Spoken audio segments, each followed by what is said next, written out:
Ladies and gentleman, Congress ಸೇರಿದಕ್ಕೆ ಮುಖ್ಯಮಂತ್ರಿ ಆದ್ರು, ಕಾಂಗ್ರೆಸ್ ಬಿಟ್ಟಿದ್ರೆ ಮುಖ್ಯಮಂತ್ರಿ ಆಗ್ತಾ ಇದ್ರೇನೋ ಗೊತ್ತಿಲ್ಲ. ಯಾರು ಕಾಂಗ್ರೆಸ್ ಸೇರಿದಕ್ಕೆ ಮುಖ್ಯಮಂತ್ರಿ ಆದ್ರು, ಯಾರು ಕಾಂಗ್ರೆಸ್ ಬಿಟ್ಟಿದ್ರೆ ಮುಖ್ಯಮಂತ್ರಿ ಆಗ್ತಾ ಇದ್ರು, ಏನಿದು ಸ್ಟೋರಿ ಅಂತೀರಾ? ಇದೇ ಫೋಕಸ್ನ ಎಕ್ಸ್ಕ್ಲೂಸಿವ್ ಸ್ಟೋರಿ, ಮುಖ್ಯಮಂತ್ರಿ ಸೀಕ್ರೆಟ್. ಎಸ್ ವೀಕ್ಷಕರೇ, ನೆಲ ಜಲ ಭಾಷೆಗಾಗಿ ಪ್ರಾಮಾಣಿಕ ಪತ್ರಿಕೋದ್ಯಮ. ನೀವು ನೋಡ್ತಾ ಇದ್ದೀರಾ ಫೋಕಸ್ ಟಿವಿ. ನಾನು ಶಿವು ರಾನರಾಪುರ.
ಜೆಡಿಎಸ್ ಪಕ್ಷದಲ್ಲಿ ಗುರುತಿಸಿಕೊಂಡು, ಜೆಡಿಎಸ್ ಪಕ್ಷದಲ್ಲಿ ನಾಯಕನಾಗಿ, ಜೆಡಿಎಸ್ ಪಕ್ಷದಲ್ಲಿ ಕೂತ್ಕೊಂಡು ದೇವೇಗೌಡರ ಅನುಭವವನ್ನ ಪಡ್ಕೊಂಡಂತ ಇದೇ ಸಿಎಂ ಸಿದ್ದರಾಮಯ್ಯನವರು ಜೆಡಿಎಸ್ ನಲ್ಲೇ ಇದ್ದಿದ್ರೆ ಮುಖ್ಯಮಂತ್ರಿ ಆಗ್ತಾ ಇರಲಿಲ್ಲ.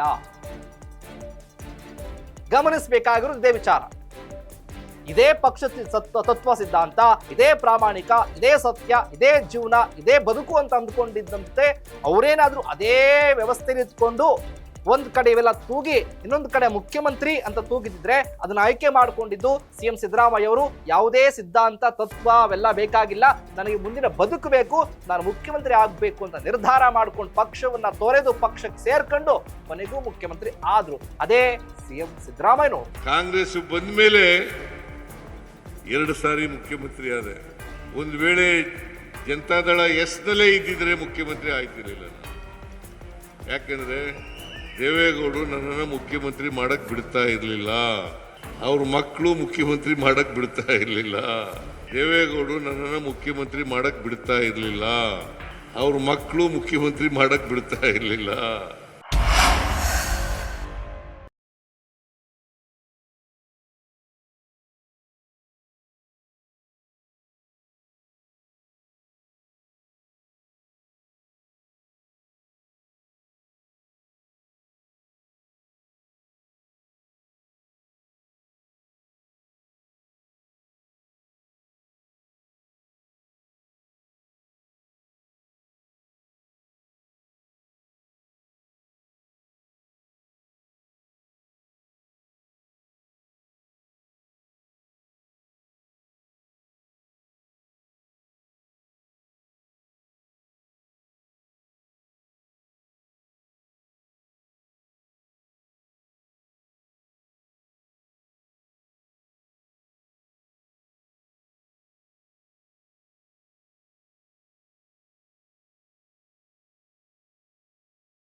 ಅಧ್ಯಕ್ಷರಾಗಿದ್ದು ಸಿದ್ದರಾಮಯ್ಯ ಮುಖ್ಯಮಂತ್ರಿ ಅಂತ. ಅದನ್ನ ಅವ್ರು ಮೈಗೂಡಿಸ್ಕೊಂಡಿದ್ರು. ಈ ರೀತಿಯ ಲೆಕ್ಕಾಚಾರ. ಆದ್ರೆ DCM DK ಶಿವಕುಮಾರ್ ಅವರ ಬಾಳಲ್ಲಿ ಬದುಕಲ್ಲಿ ಅದೃಷ್ಟ ಇದೆಯಾ? ಅದ್ ನೋಡಬಹುದಾ? ಆಗುತ್ತಾ? ಆದ್ರೂ ಕೂಡ ಕಾಂಗ್ರೆಸ್ ಸೇರ್ಕೊಂಡಿದ್ದಕ್ಕೆ ಮುಖ್ಯಮಂತ್ರಿ ಆದ್ರು. ಇವ್ರು ಕಾಂಗ್ರೆಸ್ ಬಿಟ್ಟಿದ್ರೆ ಮುಖ್ಯಮಂತ್ರಿ ಆಗ್ತಾ ಇದ್ರು. ಇದೇ ಫೋಕಸ್ನ ಎಕ್ಸ್ಕ್ಲೂಸಿವ್ ಸ್ಟೋರಿ, ಮುಖ್ಯಮಂತ್ರಿ ಸೀಕ್ರೆಟ್. ಎಸ್ ವೀಕ್ಷಕರೇ, ನೆಲ ಜಲ ಭಾಷೆಗಾಗಿ ನೋಡ್ತಾ ಇರಿ ಫೋಕಸ್.